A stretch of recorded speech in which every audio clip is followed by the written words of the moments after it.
हिमाचल प्रदेश के मुख्यमंत्री ठाकुर सुखविंदर सिंह सुक्खू जी, उप मुख्यमंत्री श्री मुकेश अग्निहोत्री जी और मंच पे बैठे सभी हमारे मंत्रिमंडल के वरिष्ठ मंत्री पद पर बैठे सभी मंत्रीगण और सभी इस प्रेस वार्ता में आए हमारे पत्रकार बंधुओं,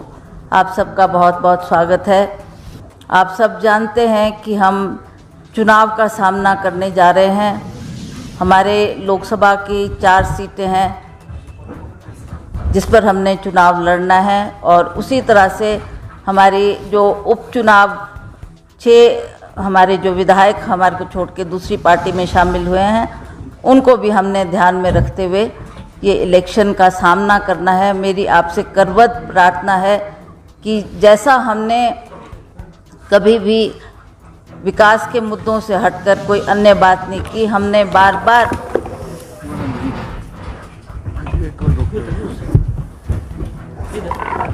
हिमाचल प्रदेश में हुए विकास के कार्यों को ही लोगों के सामने रखा है।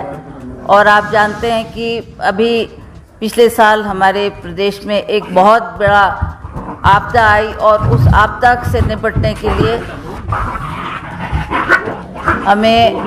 हमने डटकर उसका मुकाबला किया। हम सरकार के और माननीय मुख्यमंत्री जी के बहुत आभारी हैं कि इन्होंने ऐसी विकट परिस्थितियों में भी हिमाचल प्रदेश का वो वक्त संभाला, आर्थिक तौर से मदद की और जितने भी हमारे लोग बेघर हुए थे उनकी हमने मदद की है। उनको भूमि उपलब्ध करवाई, उनको धन उपलब्ध करवाया, घर बनाने के लिए उनकी मदद की गई है। ये बहुत बड़ा कार्य है। उसके साथ साथ जितनी भी सड़कें हमारी ध्वस्त हुई थी उन सड़कों को भी हमने दुरुस्त समय पे किया कि किसी भी बागवान को शिकायत का मौका नहीं था। हमारे किसान बागवान चिंतित थे कि हमारा मंडी तक माल किस तरह से पहुंच पाएगा, क्योंकि हमारे बहुत सी सड़कें इन बाढ़ों में क्षतिग्रस्त हुई थी। तो उनका भी समय पर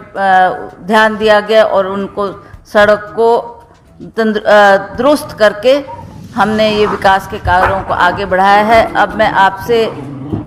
ये भी कहना चाहती हूँ कि भारतीय जनता पार्टी ने जब भी चुनाव का सामना किया है उन्होंने कोई ना कोई मुद्दे की तलाश की है। आप जानते हैं, चाहे वो हमारा आज वो धर्म की बात करें, चाहे वो अन्य मुद्दों पर बात करें, हमें केवल मात्र भाजपा के जो हमारे शीर्ष नेता